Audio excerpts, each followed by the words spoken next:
Pues buenas tardes, muy agradecido a Guadalupe Olivier por su presentación, muy agradecido que estén todas y todos ustedes en esta plática.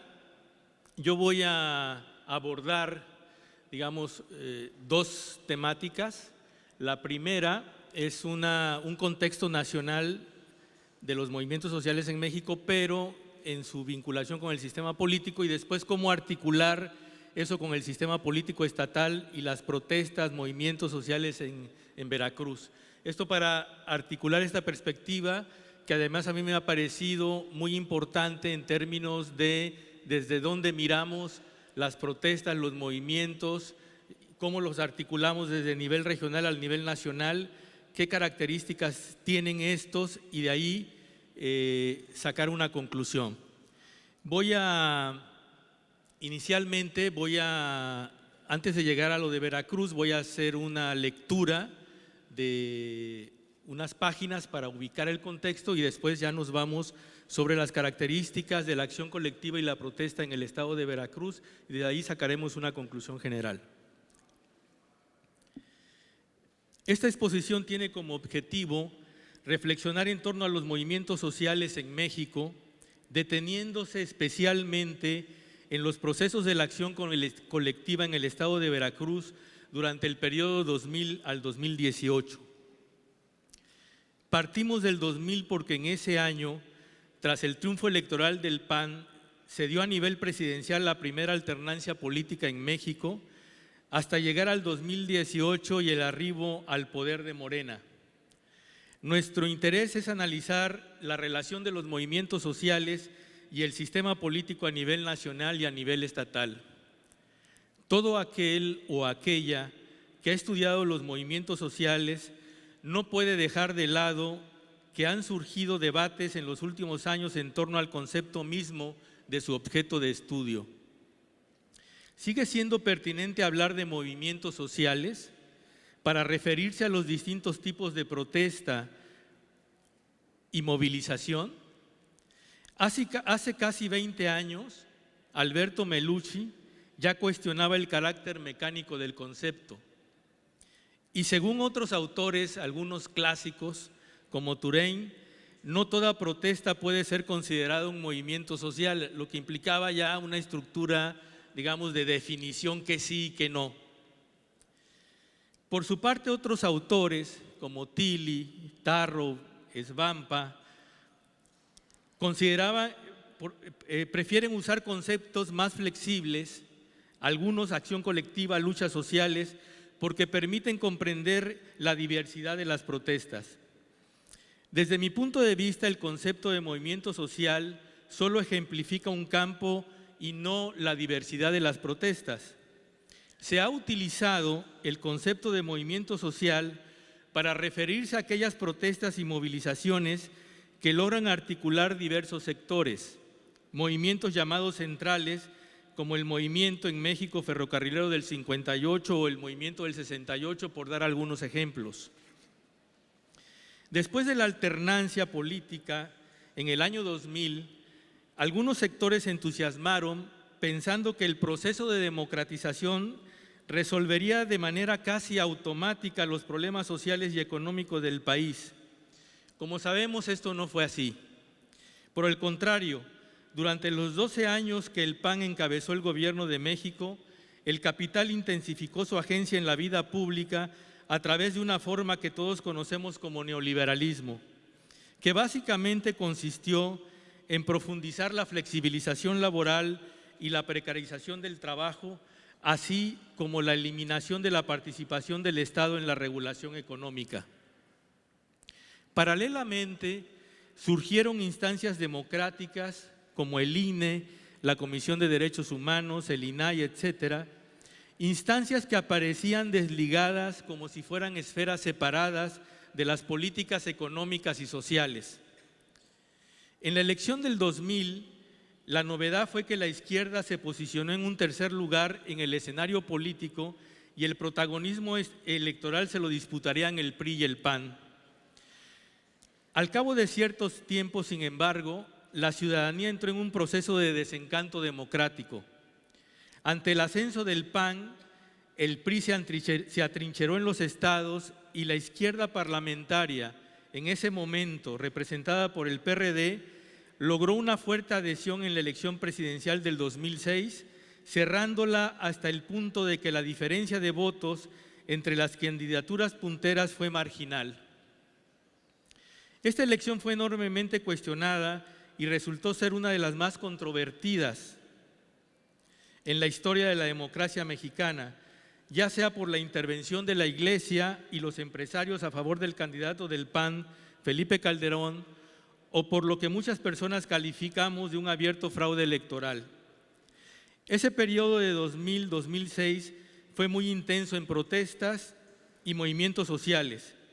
La movilización de un amplio sector de la ciudadanía en Oaxaca se manifestó a través de la APO, en contra de la impunidad y las prácticas antidemocráticas que representaba el gobierno de Ulises Ruiz, a la par de que las movilizaciones de la CENTE en Oaxaca se hacían más intensas y también las protestas como El Campo No Aguanta Más, entre otras. Por su parte, las movilizaciones zapatistas no cejaban en su empeño de que se reconociera la autonomía de las comunidades indígenas y durante el gobierno de Fox continuaron manifestándose en ese sentido, volviendo a poner sobre la mesa del debate nacional la importancia de los procesos autonómicos. A partir del gobierno de Felipe Calderón se declaró una guerra abierta contra el narcotráfico, guerra cuyas consecuencias en vidas humanas, recursos y exacerbación de la violencia son tan profundas que se vuelve difícil la operación de mensurarlas. Se ha interpretado la decisión de optar por esta estrategia confrontacional como un esfuerzo del entonces presidente Calderón y su grupo por buscar una legitimidad que quedó bastante maltrecha tras los comicios del 2006, sobre todo por las masivas acusaciones de fraude en contra de la candidatura de López Obrador. Sea como fuere, la guerra contra el narcotráfico metió al país en un callejón sin salida y produjo uno de los escenarios de inseguridad pública más difíciles que se recuerden y complejos. También en materia económica, el gobierno de Calderón puede verse en retrospectiva como profundamente deficitario. Se consolidó la integración a las políticas internacionales del capital y se alineó con la agenda de instancias como el Fondo Monetario Internacional, el Banco Mundial y la Organización Mundial del Comercio. Se privilegió la disciplina macroeconómica y se naturalizó la pobreza. El objetivo fue disminuir la pobreza extrema y para ello se presentó como un clamoroso éxito cualquier descenso estadístico, por más marginal o anecdótico que fuera. Las protestas y la inconformidad de los grupos fueron al alza y las manifestaciones contra los efectos que causaba la delincuencia organizada y la política contra la inseguridad, además de ser masivas, se constituyeron en una de las principales demandas, si no es que en la demanda central de la sociedad mexicana. El movimiento por la paz con justicia y dignidad, por ejemplo, logró lo que anteriormente solo había brotado de forma aislada y parcializada: articular nacionalmente a la sociedad en contra de las violencias en México. La incapacidad del Estado para satisfacer esta demanda se hizo patente ante el fracaso estrepitoso que arrojaban los resultados de las estrategias implementadas para atacar el fenómeno. Y lo más grave de todo, cada vez resultó más evidente cómo los sistemas políticos estatales y municipales de todos signos partidistas estaban colonizados por la delincuencia organizada. En otras áreas, el Estado emprendió una ofensiva contra sectores estratégicos de la industria.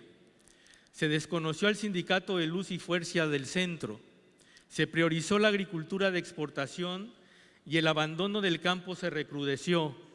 Además, se avanzó en la privatización de la industria petrolera y se abrió la puerta a las empresas transnacionales y sus directrices, a saber, la creación de múltiples megaproyectos. En distintas regiones indígenas se asentaron hidroeléctricas, mineras y empresas dedicadas a la explotación petrolera a través del fracking. En ese contexto, diversas redes se articularon para impedir los megaproyectos, avanzó la Organización de los Trabajadores Petroleros de Confianza, los trabajadores del campo protestaron por la falta de apoyo y por la apertura indiscriminada a los productos agrícolas.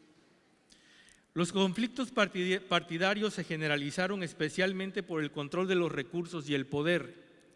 El PRD se alió al PAN y al PRI, alianza que se volvió aún más estrecha durante el siguiente sexenio. Un punto central de este periodo fue la criminalización de la protesta. Encontramos por todo el país muertes de defensores de derechos humanos, activistas y periodistas. Así las cosas, en la elección presidencial del 2012 se vio cómo se formó una alianza clara en el bloque dominante. Los empresarios, la iglesia y las principales televisoras del país apoyando al candidato del grupo Atlacomulco, que había sido gobernador del Estado de México y represor del movimiento de Atenco, Enrique Peña Nieto. En la coyuntura electoral, el movimiento Yo Soy 132, el movimiento por la paz con justicia y dignidad, las movilizaciones de la gente y las acciones de los colectivos, de los familiares de desaparecidos, emergen o intensifican sus protestas. Como contexto a nivel internacional, podríamos mencionar a los jóvenes indignados de España que luchaban por mejores perspectivas de futuro, movilizaciones por acceso a la democracia conocidas como la Primavera Árabe, las protestas contra el maltrato a los afromestizos y las reivindicaciones de los inmigrantes en diversas partes del mundo. El movimiento indígena se fortaleció, mantuvo su presencia en Ecuador, Bolivia y México. Recuérdese que en 2006 los zapatistas denominaron la otra campaña. Volviendo al contexto electoral mexicano, la elección del 2012 fue ganada por amplio margen por Peña Nieto, pero resultó evidente el enorme operativo que hizo falta para que su candidatura resultara victoriosa. Un operativo que incluyó no solo a los aliados históricos del PRI, sino a otros agentes de la élite político-empresarial, así como también partidos de la propia izquierda. Durante el gobierno de Peña Nieto se llegó al momento más álgido del neoliberalismo y de la implementación de ese modelo económico con las reformas estructurales. La corrupción llegó a uno de sus máximos según distintas asociaciones como Fundar, y la delincuencia organizada se expandió notablemente. La flexibilización laboral, el estancamiento del salario mínimo, la privatización de la educación, la prioridad de los parámetros macroeconómicos y la inseguridad fueron fenómenos que se desencadenaron como en una vorágine. La desaparición de los 43 estudiantes de la Normal de Ayotzinapa desnudó la ausencia de Estado y sus vínculos con el narcotráfico y se convirtió en el emblema ominoso de la llamada descomposición social del país. El caos hizo presa del país, el Estado se desdibujó ante la hegemonía de los empresarios y el control del territorio, mucha parte pasó a las bandas criminales. En otras palabras, la violencia estructuró lo social. Cuando menciono que la violencia estructuró lo social, me refiero a la presencia de las violencias en todos los ámbitos de la sociedad: medios de comunicación, desapariciones, secuestro, miedo y desamparo de la ciudadanía, y el miedo como elemento principal de la vida cotidiana. Secuestros, desapariciones, trata de blancas, extorsiones, fosas, feminicidios, aspectos que solo pueden suceder con la instauración de un estado de excepción, como lo plantea un poco varios autores pensando que la excepción se vuelve más bien la regla. A ello habría que añadir el hecho de que en ese periodo distintos escándalos de corrupción minaron ostensiblemente la credibilidad de la ciudadanía en el gobierno.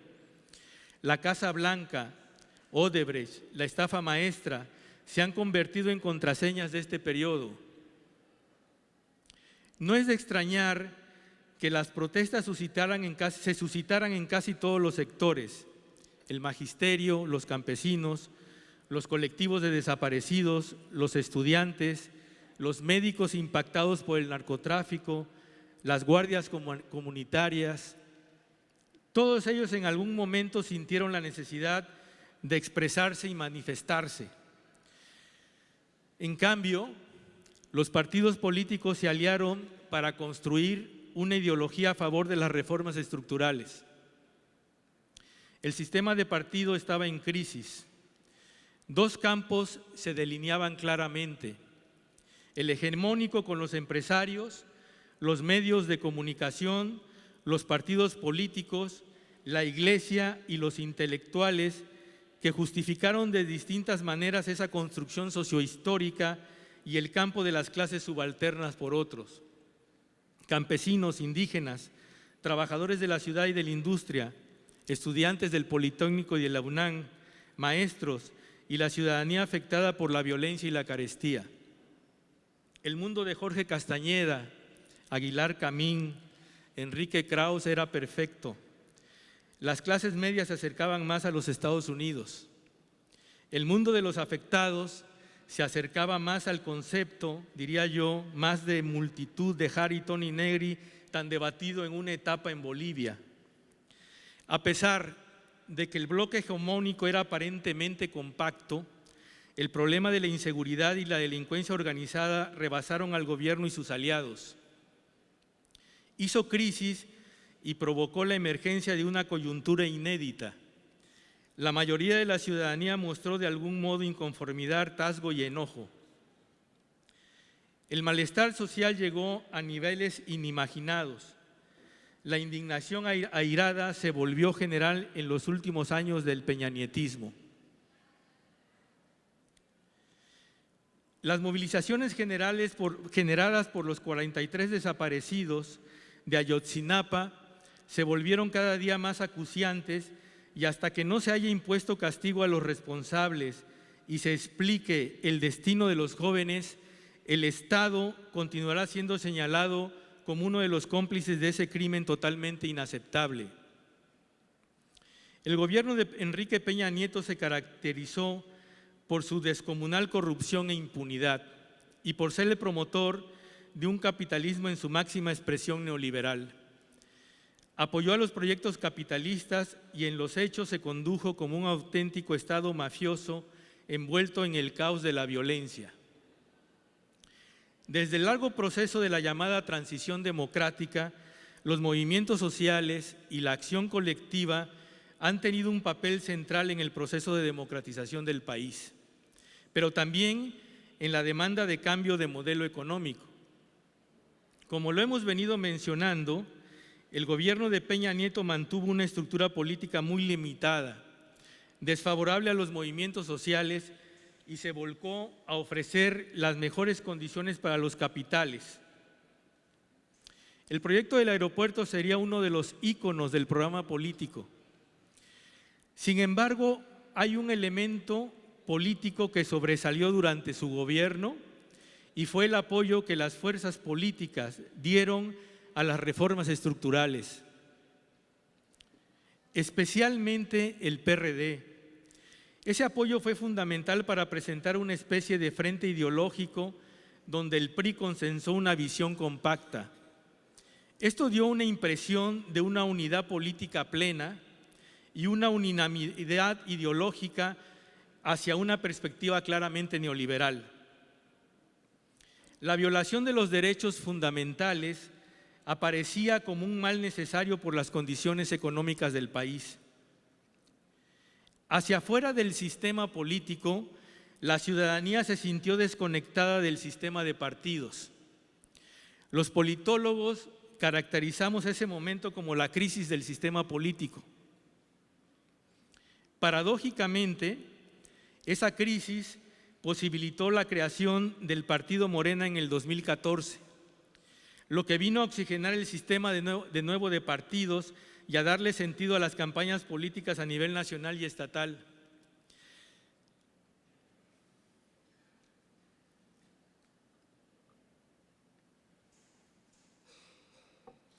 La campaña para la presidencia de la República del 2018 tuvo varias características.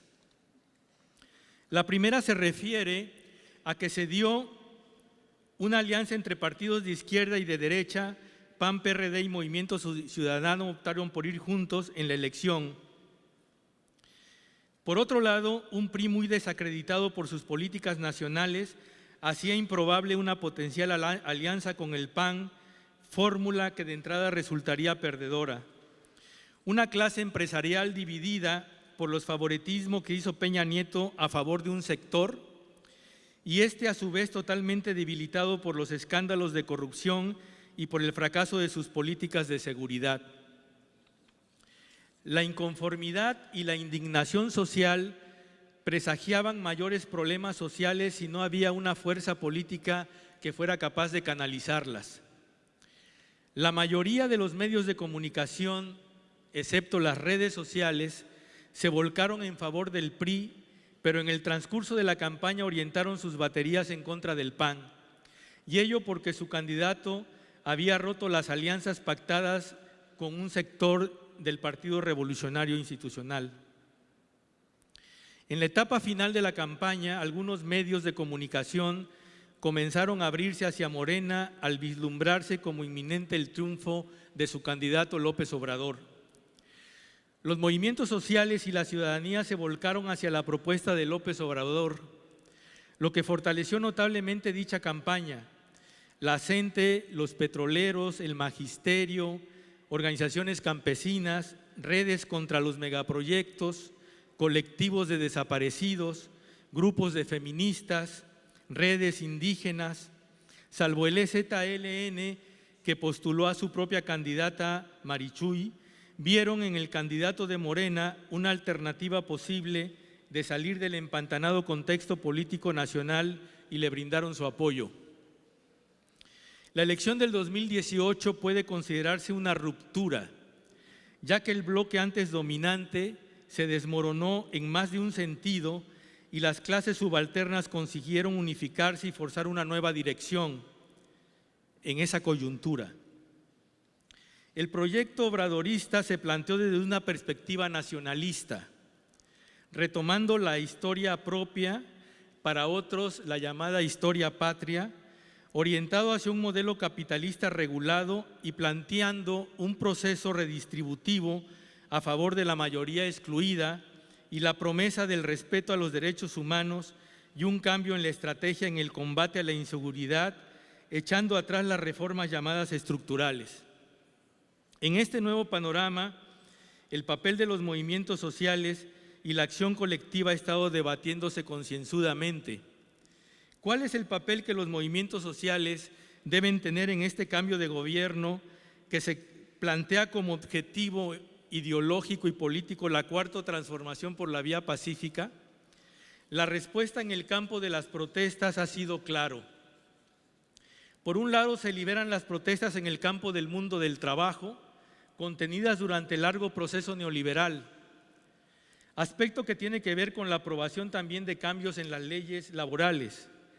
Por otro lado, movimientos emblemáticos como el magisterial, representados por la CENTE principalmente, plantean una especie de apoyo crítico al gobierno, sujeto a que se revierta, como ha sido la reforma educativa, o como la izquierda del movimiento indígena y campesino, representada por el EZLN, que ha planteado con rotundidad su desacuerdo con las obras centrales que pretende llevar a cabo el nuevo gobierno con el proyecto transísmico del Tren Maya.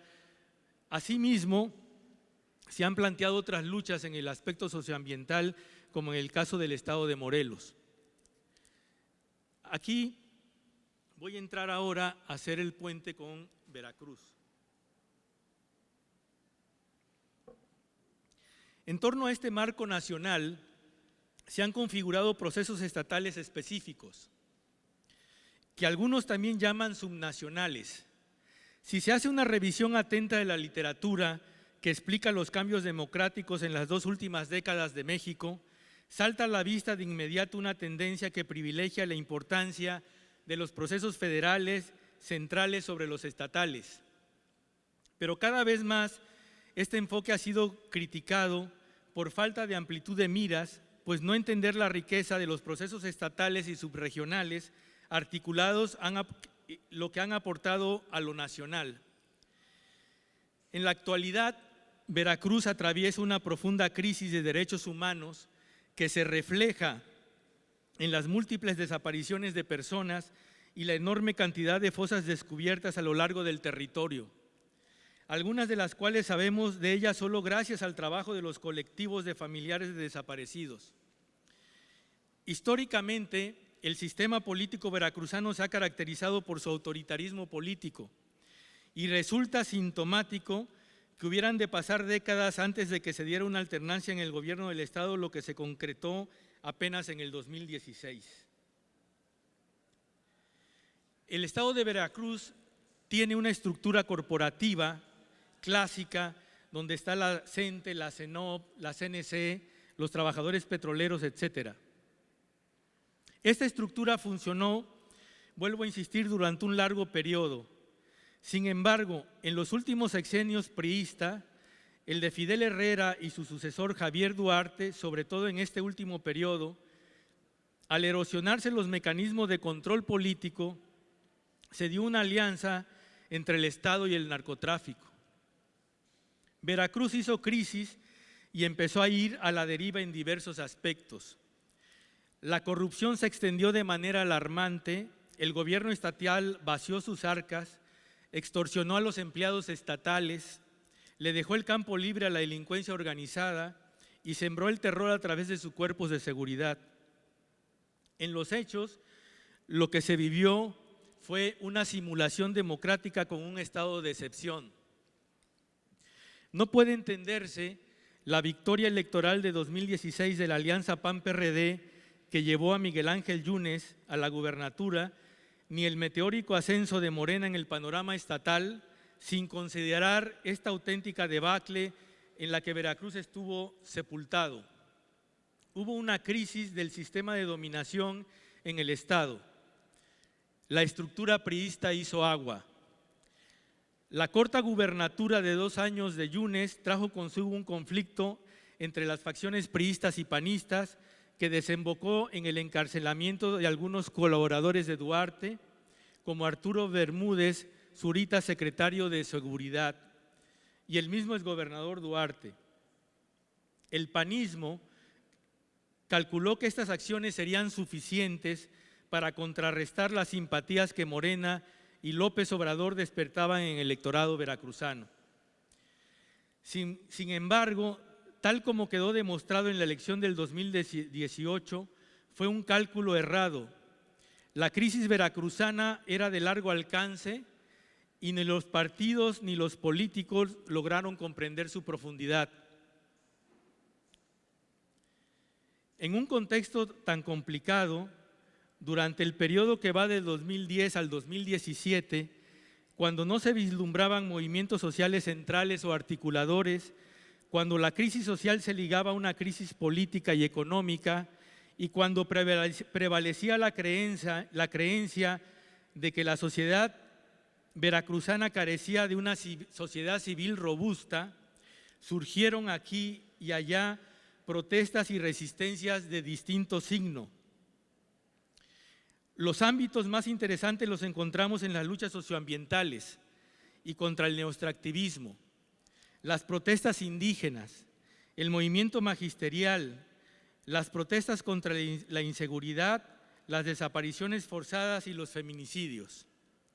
Creo que el caso de Veracruz alerta a quienes estudiamos la acción colectiva que el proceso de exclusión social obliga a una teorización diferente, una rectificación, una teorización que se abra a visiones más amplias como la de Prada, Tapia, Civechi, Parta, Chartillí, Svampa, por mencionar algunos estudiosos cuyos enfoques tienen otra lógica, que tienen acercamientos, digamos, alejados de descripciones sociales principalmente eurocentristas y que resultan necesarias para pensar la sociedad política y el papel de los ciudadanos. Las principales luchas sociales de Veracruz, y aquí se las menciono muy general, fueron estas luchas socioambientales, sobre todo, por ejemplo, contra la explotación petrolera. Yo tomo como ejemplo algunas luchas, por ejemplo, en la zona norte del estado durante el Paleocanal, hubo muchas manifestaciones y expresiones contra el proceso del fracking en esas explotaciones, sobre todo del periodo del 2000 al 2016. También en relación a los proyectos hidroeléctricos tuvimos y mineros Caballo Blanco, cerca de Jalapa, Veracruz, en Alto Lucero, ¿no? Ese intento de echar a andar Caballo Blanco fue frenado principalmente por comunidades campesinas de las regiones, pero también por activistas de la vida integrado por 47 colectivos. También en relación a la cuenca de la Antigua, lo que nosotros conocemos más como algunas partes del movimiento como Jalcomulco, frenaron el proyecto también de construcción de una hidroeléctrica, que fue muy importante. Fue una alianza principalmente entre redes de ambientalistas, comunitarios y pequeños empresarios. También tenemos las protestas contra el proyecto El Naranjal, ¿no?, en la zona de Amatlán de los Reyes. Ahí también hubo una alianza muy interesante y se armó un colectivo llamado Colectivo Defensa Verde, Naturaleza para Siempre, integrado por 30 comunidades, La Vida y miembros de la Iglesia Católica. También se logró frenar el proyecto momentáneamente, ¿no? Otro aspecto muy interesante en Veracruz y que yo le pongo mucho énfasis fue la movilización magisterial en Veracruz del 2012 al 2016. ¿Por qué? Porque normalmente este sector estaba muy controlado corporativamente por el Estado y a partir de las protestas contra la reforma se dieron muchas movilizaciones y se creó una coordinadora estatal muy interesante en contraposición a las estructuras jerárquicas que tenía el sindicalismo como el CENTE, etcétera. Se formaron varios movimientos como Coordinadora Nacional de Educación, Movimiento Magisterial Popular Veracruzano, Insurgencia Magisterial, Grupo de Trabajo Democrático, Comisión Promotora CENTE y Revolución Magisterial. Estos organismos de una u otra manera participaron, ya sea directamente o también algunos como candidatos en la contienda del 2018. El movimiento indígena, muy dinámico en Veracruz, fundamentalmente se plantea a través de la lucha en defensa del territorio, pero también en la lucha por la democratización de los ayuntamientos. Aquí menciono que durante una larga etapa hubo un proceso de lucha democrática por los ayuntamientos en la zona sur de Veracruz, en la zona de Zaragoza, Cozoleacaque, Otiapan, Sotiapan y Pajapan. Aquí hay algunas personas que participaron largamente en ese proceso y después estas mismas redes se constituyeron en redes muy actuales, integrada por estas redes que se habían formado durante 1990 a inicios del 2000 y ahora hacen sus alianzas con profesores, trabajadores petroleros para luchar contra la inseguridad y la defensa del territorio. En la región de Zongolica también ha habido procesos muy interesantes, ¿no?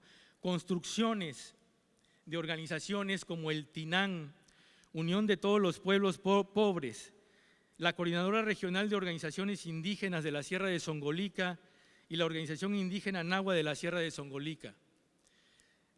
Asociaciones como Cali Luz Marina en defensa de las mujeres indígenas y otra serie de organizaciones que luchan por los derechos humanos. Estoy solamente dando algunos ejemplos de las redes y de los grupos y de los colectivos indígenas también de esta región. Por último, la ciudadanía contra la inseguridad en Veracruz. En 2013 Veracruz ocupaba el tercer lugar a nivel nacional en secuestros. La violencia se incrementó desde el 2002, pero fue a partir del 2007 cuando llegó para quedarse. Los feminicidios, datos de la PGR del Estado, de 2013 a 2014 se registraron 175 asesinatos de mujeres. Veracruz cuenta con 2 alertas de género y los grupos feministas están luchando por una tercera alerta de género por violencia feminicida en la modalidad de desaparición de niñas y mujeres. En octubre del 2018, marchas de familias de mujeres asesinadas y desaparecidas. El Observatorio Universitario de la Violencia contra las Mujeres el Observatorio de la Universidad Veracruzana plantea que de enero a agosto de 2018 hay 172 desapariciones, 117 asesinatos, de los cuales 78 se ubican como feminicidios. Se han formado varios colectivos de familiares de desaparecidos, el Colectivo por la Paz. En 2016, la Brigada Nacional de Búsqueda de Familiares de Desaparecidos en Coatzacoalcos, el Colectivo Solecito en 2016. El Colectivo Solecito ha localizado 75 fosas y en 2017 cuestionaron la información de la Fiscalía de que había en Veracruz 5,000 desaparecidos, argumentando que había aproximadamente 28,000 desaparecidos en Veracruz. Está también el colectivo de Orizaba. En 2018, el exfiscal Winkler reveló que había en Veracruz 343 fosas clandestinas. El actual gobernador Cuitlahua García, reconociendo la grave situación de los derechos humanos, instaló el Sistema Estatal de Atención a Víctimas. En relación a los periodistas, ustedes ya ha sido muy conocido la problemática en Veracruz. Las violaciones a los periodistas han sido terribles. La muerte de la periodista Regina Martínez como caso emblemático en 2012 por realizar trabajos de investigación sobre los presidentes municipales y su relación con la delincuencia organizada. En 2016 asesinan en la Ciudad de México a la activista universitaria Nadia Vera y al periodista Rubén Espinosa. El colectivo Voz Alterna ha dado seguimiento a los múltiples casos de hostigamiento y violencia a los periodistas en Veracruz, entre ellos a Norma Trujillo, corresponsal de La Jornada y miembro del colectivo Voz Alterna. No podemos olvidar la grave intervención contra los estudiantes de la Universidad Veracruzana en 2015, golpeados salvajemente por apoyar las movilizaciones magisteriales y a los pensionados. Las mismas desapariciones de migrantes en la región de Acayucan. Y con esto ya termino. Lo único que me parece a mí importante comentar para cerrar esta plática es lo siguiente. Primero, tenemos un papel muy importante, me parece a mí, de los movimientos, de las protestas, de las redes, de los colectivos, y que esto, más que ser exclusivamente un recuento sociohistórico de las problemáticas y cómo se vincula lo estatal con lo nacional, las dinámicas generales con las dinámicas regionales, lo que me parece a mí muy importante es brindar un reconocimiento a todos los luchadores y luchadoras sociales de Veracruz, pero también a nivel nacional. Creo que esto es muy importante, creo que tenemos un problema aún grave y creo yo en lo personal que son estas redes, esta diversidad de grupos, de colectivos, que a veces no es necesario, es idóneo tener movimientos sociales centrales, pero yo creo que para los cambios y las luchas regionales y sociales, los movimientos articulados por las redes, los colectivos, las protestas, etcétera, están construyendo realmente una nueva forma de participación social. Por lo menos así lo veo yo desde la región, desde Veracruz. Muchas gracias.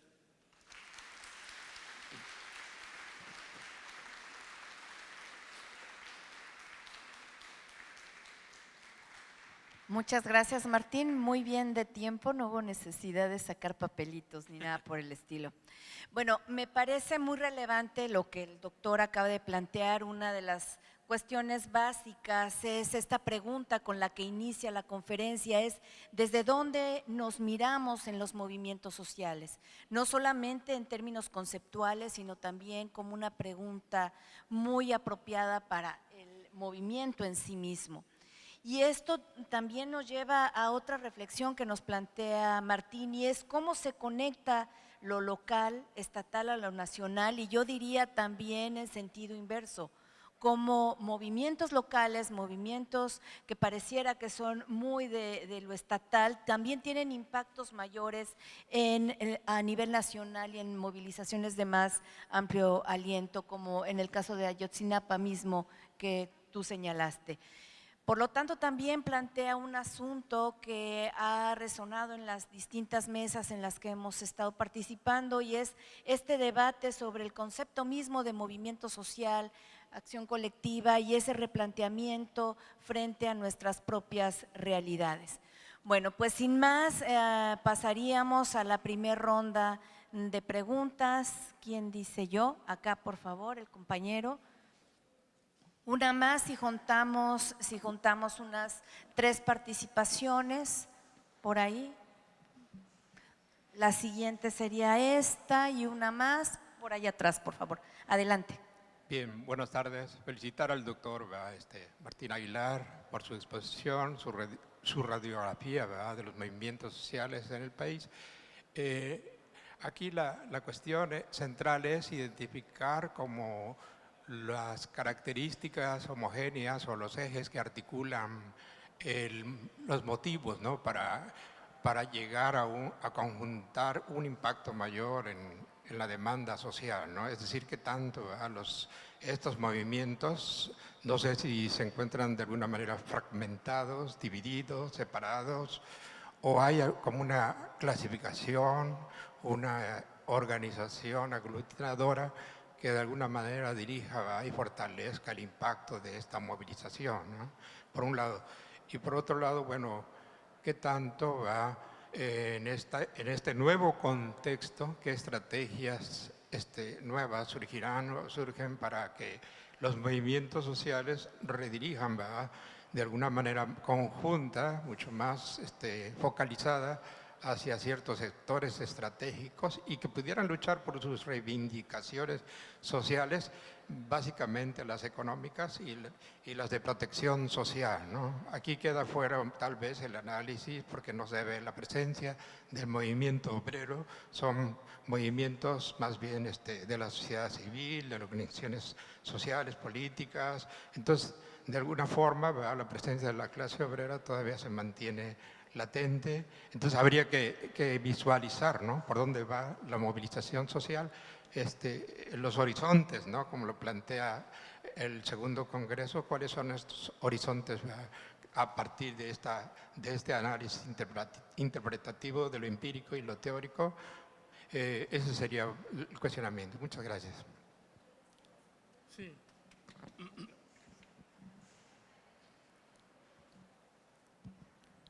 Gracias, doctora, acá estoy. Tengo 2 preguntas. Una es para poner en diálogo su presentación con lo que ayer planteaba el doctor Franklin, respecto a si usted ha observado que con el gobierno de López Obrador se está haciendo una reconfiguración del Estado mexicano y del Estado en Veracruz, de la participación al incorporar algunas de las demandas de algunos movimientos. Y esto lo digo en relación a una cosa que usted señaló hace un momento, que fue muy debatido, sobre todo en el periodo de Peña Nieto, que es este concepto del Estado fallido, ¿no? Entonces, si ya no había Estado, o si hay lugares en México donde el Estado no tiene participación en su faceta de proteger a la ciudadanía, pero al mismo tiempo se contradice si el Estado más bien está sirviendo a la delincuencia organizada, entonces hay o no Estado, o hay una reconfiguración del Estado más bien, ¿no? Y por otra parte, si usted nos puede compartir de qué está pasando en Veracruz desde el punto de vista de los movimientos sociales respecto al posicionamiento que hay frente al gobierno de López Obrador, ¿no? Porque si hay una base fuerte que apoyó a Morena, que hizo posible que ganara el gobernador actual, pero también hay una, creo yo, no sé, por las exposiciones de varios compañeros aquí en el Congreso, una fuerte resistencia, sobre todo a proyectos que este gobierno les está dando continuidad, ¿no? Megaproyectos extractivistas, megaproyectos en general, y también por otra parte porque la violencia parece que no cesa, y entonces eso también ha comenzado a generar una suerte de desilusión, pero me imagino que, más bien es la pregunta, si usted puede compartirnos un diagnóstico desde los movimientos sociales. Gracias.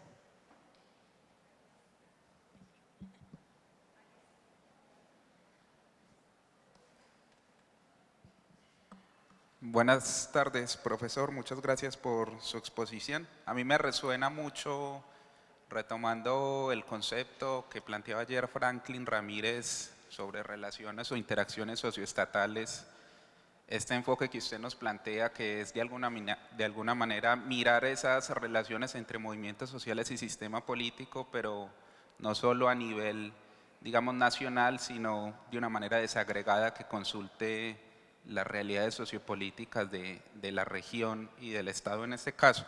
Y en ese sentido me gustaría preguntarle si en esos dos niveles, para el caso mexicano y después para el caso veracruzano, hay condiciones específicas o diferenciales que expliquen esta emergencia o esta dinámica de movilización que se vive en la región. Es decir, hay un contexto nacional con una reconfiguración, la instauración de un progresismo tardío en donde hay algunas señales de reverdecimiento, de regeneración del sistema político, pero al mismo tiempo le entiendo que en el Estado hay un proceso de degeneración democrática, de involución en materia de derechos humanos, y eso en un contexto en el que la lucha social en todo caso no parece retroceder, sino todo lo contrario. Entonces lo que me gustaría que si pudiera precisar es cómo esas diferencias entre los niveles de la estructura sociopolítica estatal y regional contribuye a entender la razón por la cual hay o es la imagen con la que yo me quedo, no soy de la región, pero quedo con la sensación de que hay una cierta efervescencia de movilización y lucha popular, sobre todo en el ámbito socioterritorial o en defensa del territorio acá en el Estado. Muchas gracias. Pues adelante, Martín, y ahorita hacemos otra ronda. Ya vemos 1, 2, 3, 4. Ya ves, ya tienes 4 en la siguiente, pero adelante. Okay. Bueno, muchas gracias por sus preguntas. Iniciaría por la parte de la reconfiguración del Estado, que a mí me parece que eso es lo que está planteando como estrategia, o sea, el gobierno de López Obrador, más allá si estamos de acuerdo cómo lo plantea y qué está planteando, ¿no? Pero por ejemplo está como planteando construir de nuevo lo que él imagina que es un Estado fuerte, ¿no? Una intervención, y la separación, lo que plantea entre lo político y lo económico. Ese fue un poco el argumento que dio para la cancelación del aeropuerto. Entonces, digamos, en términos generales yo pienso que hay una un planteamiento de reconfiguración. Cuando yo planteaba esta alianza como general, algunos plantean la colonización del Estado por la delincuencia organizada, etcétera, ¿no? Eso a veces no se puede plantear tan general. A mí me gusta como plantearlo precisamente desde los análisis de las regiones, y el caso, por ejemplo, de Veracruz y otros estados, era como muy evidente la intervención de la delincuencia en el control de instancias e instituciones del Estado, ¿no? Claro, había sus autonomías y espacios relativos de gobierno, pero yo pienso que en términos generales sí se está planteando un proceso de reconfiguración. Si es exitoso, es un proceso que tendríamos que ver todavía, es un proceso en este momento, ¿no? La otra parte tiene que ver, si lo ubicamos en Veracruz, la cuestión de los movimientos sociales y las protestas. Miren, yo partía de un elemento que me parecía muy importante. Había una discusión, teníamos una larga discusión en relación a todo lo que implicaba la sociedad civil, que fue muy importante en su momento y que fueron conceptos que se utilizaban para redefinir también las características de la forma de participación de la sociedad, la forma de participación de los grupos, de la ciudadanía, de los movimientos y de las protestas. Pero a mí me parecía que en el uso del concepto de sociedad civil como en el uso del concepto de movimiento social estábamos un poco entrampados, ¿no? La concepción en relación a la teoría de la sociedad civil, como se había reinterpretado en muchos lugares de México, era fundamentalmente como esta sociedad, este modelo muy ubicado hacia una visión más de los Estados Unidos, de participación activa, de alguien sumamente informado que sepa a conciencia y racionalmente qué cosa es y qué implica participar. Y por otro lado, en relación a los movimientos sociales, lo que se planteaba es que no valía nada y no servía de nada ninguna protesta si no había un proceso de movimiento social central que llegara al poder y entonces implicaba una revolución. Esos dos planteamientos a mí me parecía que no nos estaban ayudando a entender la diversidad y la diversidad de tipos de expresiones de protestas y de resistencias, ¿no? Entonces, en ese sentido, lo que a mí me parece que tenemos en Veracruz, por eso yo planteaba esta idea de que pareciera cuando el momento de mayor desánimo, ¿no?, de la sociedad, podríamos decir mexicana, pero refiriéndome a Veracruz, en el mayor elemento del desánimo de la sociedad, nosotros estamos viendo una serie de protestas y resistencias regionales, locales, muy interesantes. Y eso tiene que ver con la parte actualmente de la reconfiguración del Estado, en el sentido de que parece que hay una parte que puede continuar, que es lo que discutíamos ayer sobre esta visión neoextractivista, ¿no? O sea, en las luchas socioambientales ha sido impresionante, por lo menos a mí me parece, la movilidad y los colectivos que han emergido para resistirse ante una serie de megaproyectos. Hay unos en donde no han podido hacerlo, pero varios, o sea, han podido resistir y cambiar la relación. Ahora, ¿qué va a pasar con estos proyectos ahora en el momento actual, digamos, en el gobierno de Veracruz y a nivel en el programa de López Obrador, ¿no? Por ejemplo, se está planteando mantener todavía algunos proyectos neoextractivistas, pero regulados, por ejemplo, ¿no? Si hablan de la explotación en petróleos mexicanos, dicen, bueno, sí vamos a seguir explotando, intensificando, pero ya no vamos a utilizar el fracking. Pero yo lo que veo es que si quieren alcanzar los 3 millones de barriles que están planteando, tienen que utilizar el fracking, ¿no? Entonces aquí sí es un desafío porque, o sea, hay muchas expectativas de todos los grupos ambientalistas ante la perspectiva que se planteó, ¿no? pero realmente económicamente eso, ¿cómo va a estar estructurando la política económica del nuevo gobierno?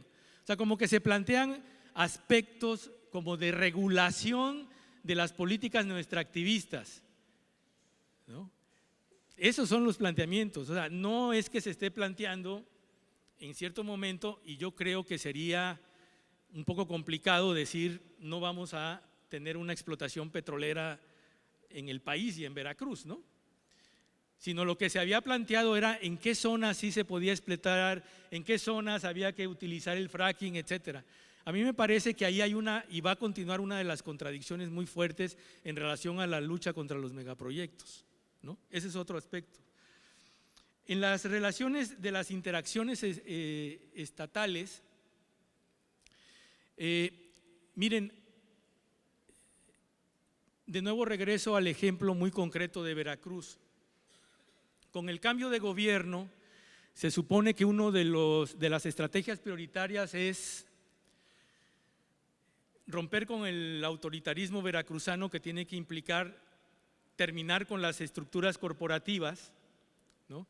Y por otro lado, tener una estrategia distinta con respecto al problema de la delincuencia y el crimen organizado, que esta es una estrategia nacional que ya vimos cómo se está dibujando.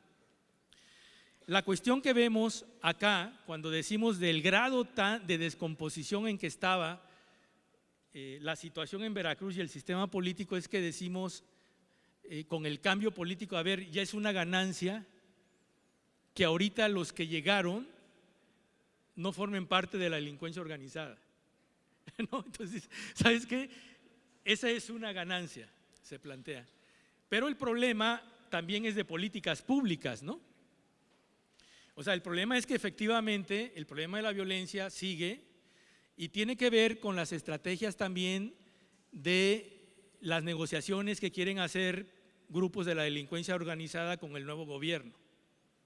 Y tiene que haber también, en que yo también lo pienso ahora, que no está claro a nivel político y a nivel del sistema político estatal una estrategia realmente de construcción, aunque hay intentos de políticas públicas, de estrategias de construcción para la paz. Entonces, lo que estamos viendo sí es un nuevo intento de reconfiguración de las políticas a nivel del Estado Nacional y a nivel del sistema político estatal, pero todavía son políticas que no están totalmente definidas, ¿no? Hay incertidumbre en parte de ellas. Y lo que planteaba el profesor Timoteo, mi idea en este caso es, cuando nosotros decimos por dónde van los movimientos sociales en el gobierno de López Obrador, es una pregunta es complicada, porque de entrada al inicio era como las distintas redes y grupos que de una u otra manera apoyaron, era como tenemos una estructura de oportunidades políticas adecuada y favorable a los movimientos sociales, ¿no?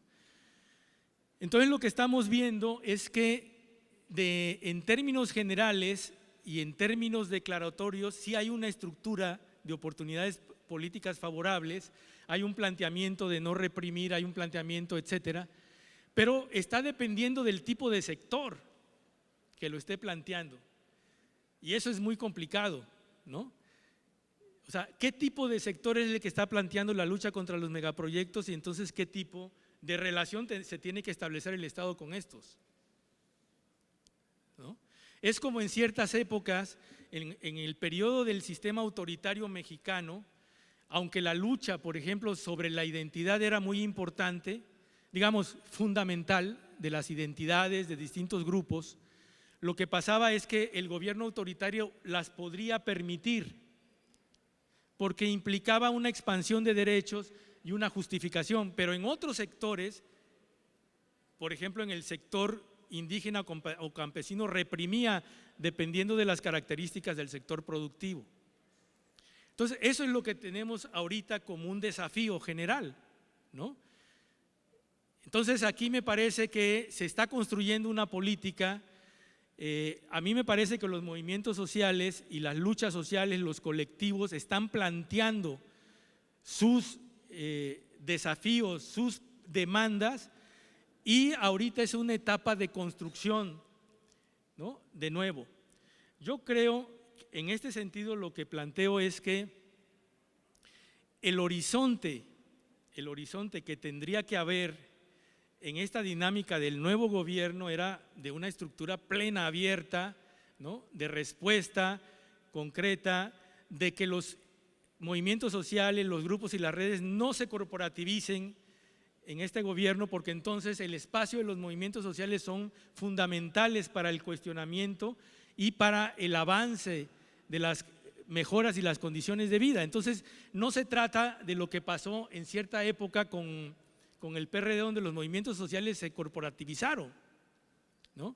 Entonces hay una dinámica ahorita que yo no sé si llamarle exactamente de incertidumbre, pero sí creo que es un espacio de lucha donde tienen que posicionarse los movimientos, los grupos, las redes en esta perspectiva. Ese sería como el horizonte que yo estoy viendo. Sí, y en Veracruz, lo que planteaba es que te daba la impresión que había un proceso de emergencia. Yo creo que más bien hubo un proceso muy fuerte cuando se pensaba que no iba a haber posibilidades de resistencia en Veracruz por toda esta estructura que se tenía. A mí me parece que los elementos de los colectivos y de las protestas y las resistencias conformaron un bloque distinto de la protesta que pasa a otro, que tiene que pasar a otro nivel en esta coyuntura. Pero eso es todavía una pregunta que nos estamos haciendo. A mí me parecería que tendría que pasar a otro nivel, ¿no? Ya no solamente de la resistencia, los colectivos, las redes, sino ahí sí la construcción y la articulación. Bueno, con esto contestaría esto.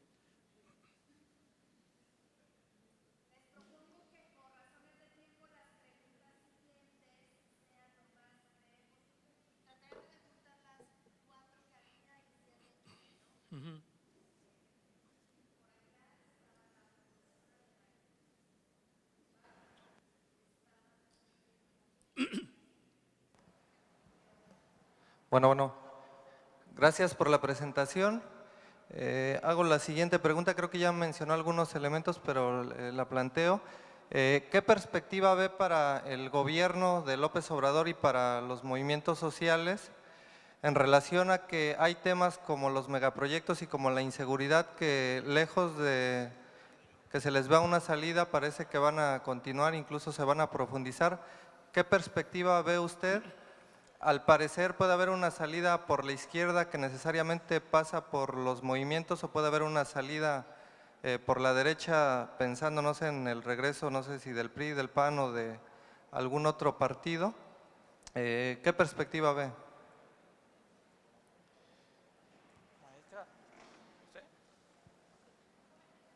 Sí, más bien es como un planteamiento de relaciones, ¿no?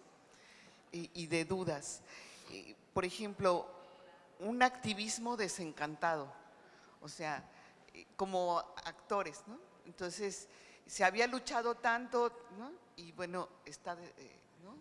Un sector desencantado y baja la construcción de proyectos, pero también un supuesto activismo emergente, ¿no? Que no tiene tradición de lucha, que sí, yo voté por Obrador, pero había votado por el PRI, había votado por, o sea, ¿qué hacer en ese escenario también, ¿no? Teniendo claro que es ese tipo también de actor y que se está debilitando las organizaciones y los niveles institucionales que ahora parece que uno es muy institucional, pero no, habíamos luchado por una escuela pública y estamos perdiendo puestos de trabajo, estamos perdiendo salarios e ingresos específicos y eso había sido una lucha de veras frente al PRI, frente al PAN, mantenernos como universidades y ahora damos marcha atrás, perdemos, ¿no?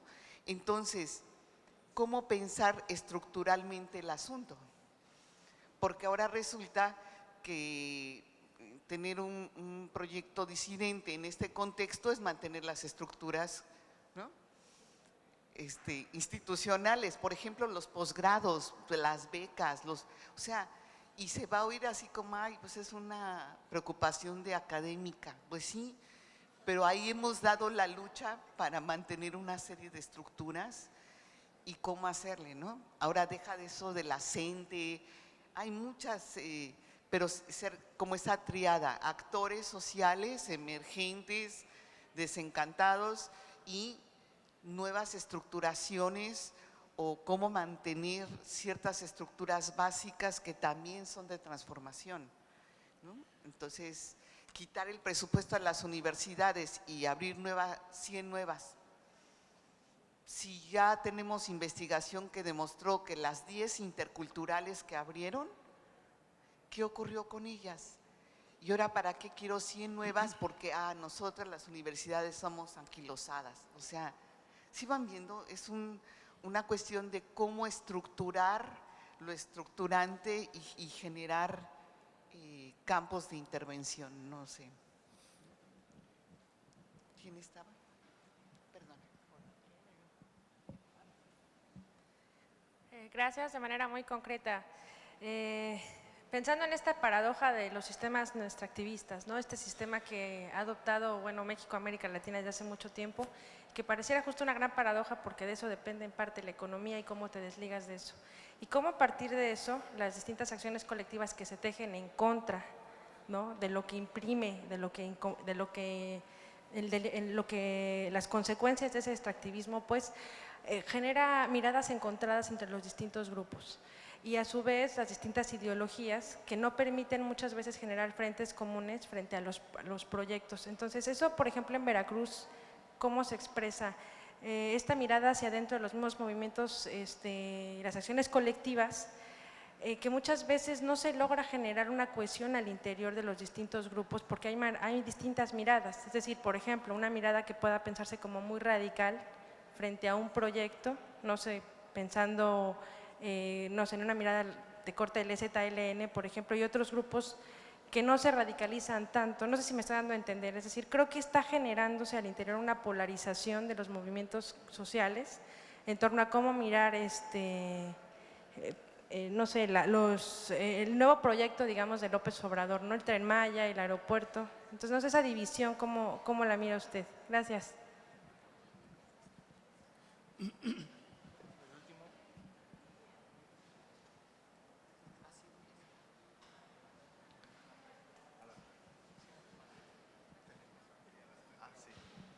Bueno, antes que nada, pues, muchas felicidades, doctor. Y mi pregunta es la siguiente,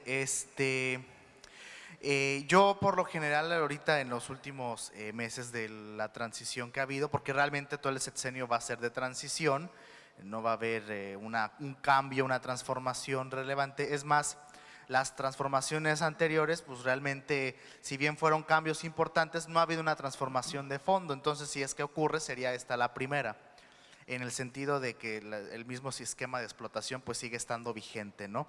Y pues mi pregunta es la siguiente,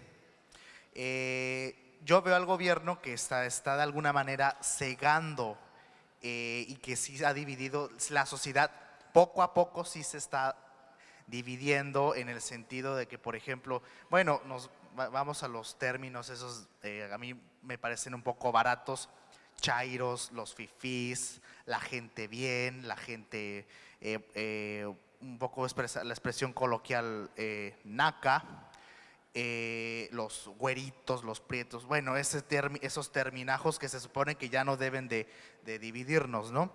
Esa es mi pregunta. ¿Usted lo ve de alguna manera que en lo personal que se sigan acrecentando cada vez más y más y más y más, o si ve que el gobierno los va a tratar de combatir en un futuro pues lejano, ¿no? Ya, sí. Bueno, voy a tratar de ser breve con las preguntas, pero mira, con respecto a…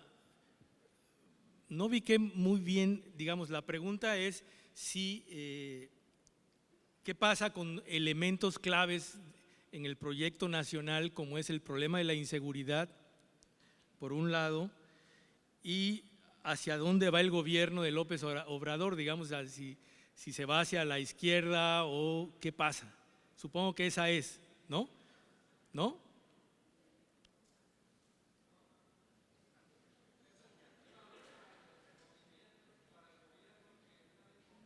Ok. Ok, sí.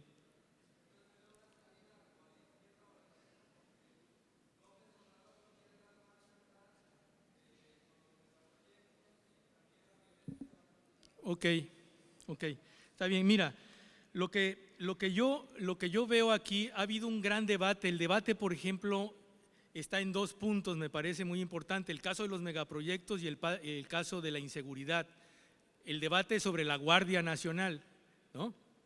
Ahora, lo que yo sí creo aquí, en estos puntos, es que hay un elemento fundamental. O sea, el grado de crisis y de descomposición social del país ha sido muy alto, ¿no?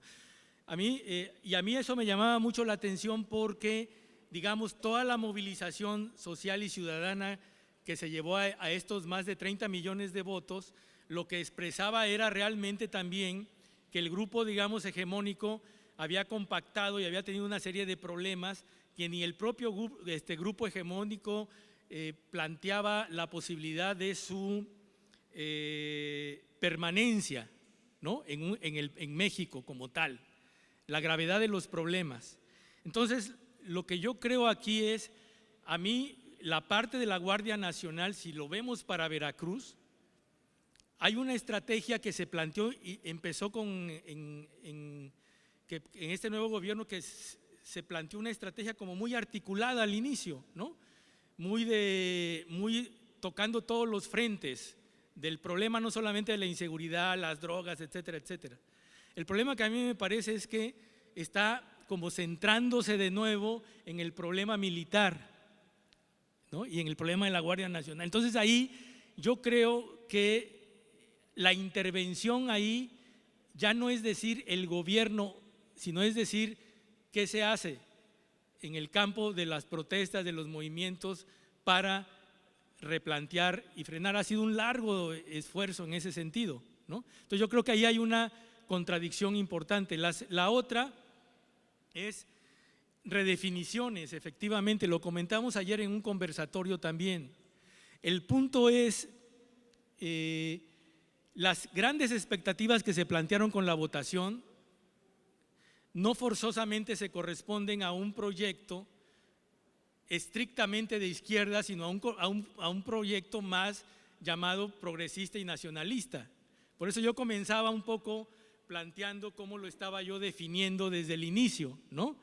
Porque en las distintas luchas y momentos, cuando se plantea que desde la izquierda, que desde el socialismo, que desde, ¿no? Entonces las perspectivas son distintas. A mí me parece que el punto intermedio ahorita de este gobierno es un proyecto más de carácter económico, redistributivo, nacionalista y de extensión de derechos. Hasta ahí, ¿no? Bueno, el otro aspecto sobre esa parte de activismo desencantado, no me gustó, pero por ahí va. No, pero es que lo que pasa es que en activismo desencantado, activismo emergente, tiene mucho sentido, y a mí me hace sentido, por ejemplo, en Veracruz. Pero lo que pasa es que el activismo, o sea, cuando yo hablaba en términos de politólogo, digamos, cuando se hablaba del fenómeno del desencanto político, que es un fenómeno como más general, que tiene que ver con las expectativas que los ciudadanos se plantean con respecto a un gobierno, etcétera. Y cuando lo planteo yo a nivel regional y a nivel estatal, lo que a mí me parecería que este activismo, a nivel estatal, este activismo desencantado es un activismo optimista. O sea, por la gravedad de los problemas que se estaban planteando, responder ante condiciones tan difíciles y complicadas implicaba la construcción de la ruptura del miedo y implicaba la construcción de empezar a tener lazos de solidaridad de otro tipo y de otro elemento. Entonces yo, en ese sentido, para Veracruz, esa parte de resistencia me parece una ganancia, ¿no? Y el otro, efectivamente, si hay un activismo emergente que podríamos pensar a veces despolitizado, ¿no? Pero no todo mundo, o sea, hay mucho activismo emergente que es muy positivo, nuevos actores, etcétera. Claro, tenemos de lo que mucha gente se queja, que es esta parte de, sobre todo en las movilizaciones del nuevo gobierno, en la construcción del nuevo gobierno, entra de chile de dulce y de manteca, ¿no? Como de todo. Entonces, pero digamos en términos del propio activismo, ya activismo, me parece a mí que el activismo emergente y los activismos que han estado construyéndose a partir de condiciones totalmente en contra de impunidad y de miedo, son activismos realmente que a mí me parece todavía había que seguir las trayectorias, van a perdurar, ¿no? Por ahí. Y la otra, que tú lo planteas a nivel general, efectivamente, mira, el gobierno de López Obrador está planteando las nuevas universidades, las 100 universidades. Entonces a mí me parece que ahí hay un problema de estrategia, ¿no? De valoración y de evaluación. No está mal que haya nuevas universidades, no está mal que la mayoría de la población se integre a la universidad, etcétera. Yo eso lo veo bien. El problema es que tienes que reforzar aquellas universidades públicas que han tenido ya una función histórica importante en el país y crear nuevas, ¿no? Más allá también de que ha habido problemas también con las políticas educativas, etcétera. Pero yo pienso que ahí es un problema de valoración y de evaluación y tiene que plantearse una construcción, una política pública más integral en ese sentido. La cuestión de los megaproyectos, y creo que con eso terminaría, la trataría de reunir, si se polariza. Mira, es una pregunta bien complicada, yo lo veo en términos concretos de mis trabajos de investigación, ¿no? El punto es, si en el estudio que he hecho sobre petróleo en dos partes del estado de Veracruz, hay un largo periodo donde la gente de la comunidad, si vemos por ejemplo Minatitlán, Coatzacoalcos y todo eso, la contaminación ha sido muy fuerte, pero el petróleo y la petroquímica, sobre todo el petróleo, la explotación creaba empleo. Entonces la gente veía que había empleo y entonces lo veía el problema de la contaminación como un problema secundario. Pero ahora en la exacerbación de la explotación más intensa de capital y todo esto, lo que estamos viendo que la gente que convivía mucho con la explotación petrolera ahora está diciendo no. Entonces son procesos largos, ¿no? Entonces lo que a mí me parece aquí es más bien esta idea de construir una nueva matriz, ¿no? Socioambiental distinta que implique nuevas perspectivas, y esto tiene que ver mucho con cómo está abordando el gobierno federal esta perspectiva, ¿no? Entonces sí ha habido contradicciones históricas. Y a mí me parece ahorita, por ejemplo, con respecto al EZLN, que, digamos, en términos generales, en su planteamiento de la lucha contra los megaproyectos tiene razón. Pero, digamos, en términos de cómo vive la cotidianidad las comunidades campesinas, indígenas en relación a ciertos proyectos de ese tipo, había que valorarlos, ¿no? Eso es lo que te podría contestar. Y la otra, en ese tipo de polarización, no sé, me gustaría pensar más allá más allá de los dichos, más bien en esa polarización ahorita que se va sobre la idea de derecha, izquierda o de características de gente que se está alineando más en un panorama más hacia la derecha y ultraderecha, como un fenómeno internacional que como un fenómeno más local. Mira, yo la realidad, eso de López Obrador, de que diga fifí, eso pues a veces no me interesa mucho. Digamos, no en el sentido de que está en los medios de comunicación, pero la trascendencia en términos de los bloques históricos y de los bloques de construcción de autonomía es distinta, ¿no? Lo que sí me preocupa es cómo se están dando pasos de consolidación efectivamente de una ultraderecha ya muy consolidada. Por ahí iría. Muchas gracias.